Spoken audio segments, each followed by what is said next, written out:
കിച്ചണിൽ കയറാൻ നല്ല മടിയുള്ള ദിവസം ഞാൻ ഉണ്ടാക്കുന്നതാട്ടോ ഈ ഒരു ടൊമാറ്റോ റൈസ്. ഇതാകുമ്പോൾ ഒറ്റ പാത്രം കഴുകിയാൽ മതി, നല്ല ടേസ്റ്റുമാണ്. അതിനുവേണ്ടി ആദ്യം നമുക്ക് ഒരു 4-5 തക്കാളി മിക്സിയിലിട്ടിട്ട് ഒന്ന് അരച്ചെടുക്കണം. അത് നന്നായിട്ട് ഫൈനായിട്ട് അരയേണ്ട, ജസ്റ്റ് ഒന്ന് അടിഞ്ഞ് കിട്ടിയാൽ മതി. പിന്നെ കുറച്ച് വെളിച്ചെണ്ണ ഒഴിച്ച് അതിൻ്റെ അകത്തേക്ക് കടുകും പെരിഞ്ചീരകവും ഉള്ളിയും പിന്നെ അതേപോലെ കുറച്ച് വെളുത്തുള്ളി ഇഞ്ചി പേസ്റ്റും കൂടെ ഇട്ട് നല്ലപോലെ വഴറ്റിയെടുക്കുക. പിന്നെ അതിലേക്ക് മഞ്ഞൾപ്പൊടി, മുളക് പൊടി, കുറച്ച് കറിവേപ്പില, ഇതെല്ലാം കൂടെ ഇട്ട് നല്ലപോലെ വഴന്ന ശേഷം നമ്മൾ അരച്ച് വെച്ചിട്ടുള്ള തക്കാളിയും കൂടെ ചേർത്തിട്ട് ഇങ്ങനെ ഇളക്കി കൊടുക്കണം. അപ്പോൾ ഇതിൽ കുറച്ച് വെള്ളം പോലെയൊക്കെ ഉണ്ടാവും, അതൊക്കെ വറ്റി എണ്ണയൊക്കെ തെളിഞ്ഞ് ഈ ഒരു പരുവത്തിലെത്തണം കേട്ടോ. അതിനുശേഷം നമുക്ക് അരിക്ക് ആവശ്യമായിട്ടുള്ള വെള്ളം ഒഴിച്ച് കൊടുക്കാം. ഞാൻ 1 കപ്പ് അരി എടുത്തുകൊണ്ട് 2 കപ്പ് വെള്ളമാണ് ഒഴിക്കുന്നത്.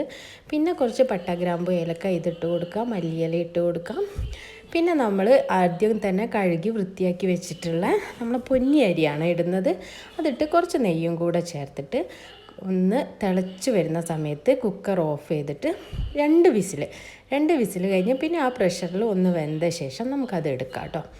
എന്നിട്ട് തുറന്ന് നോക്കുമ്പോൾ ഇങ്ങനെ ഉണ്ടായി. ഇതിൻ്റെ ഒരു സ്മെല്ല് തന്നെ ഭയങ്കരമാണ്, നമുക്ക് നന്നായിട്ട് ഇഷ്ടമാവും, എല്ലാവർക്കും ഇഷ്ടമാവും. ഇതാ മിക്സ് ചെയ്ത് ഇത്രയേ ഉള്ളൂ. ഇതിൻ്റെ കൂടെ ഒരു ഓംലേറ്റും കൂടെ ഉണ്ടെങ്കിൽ സെറ്റ്.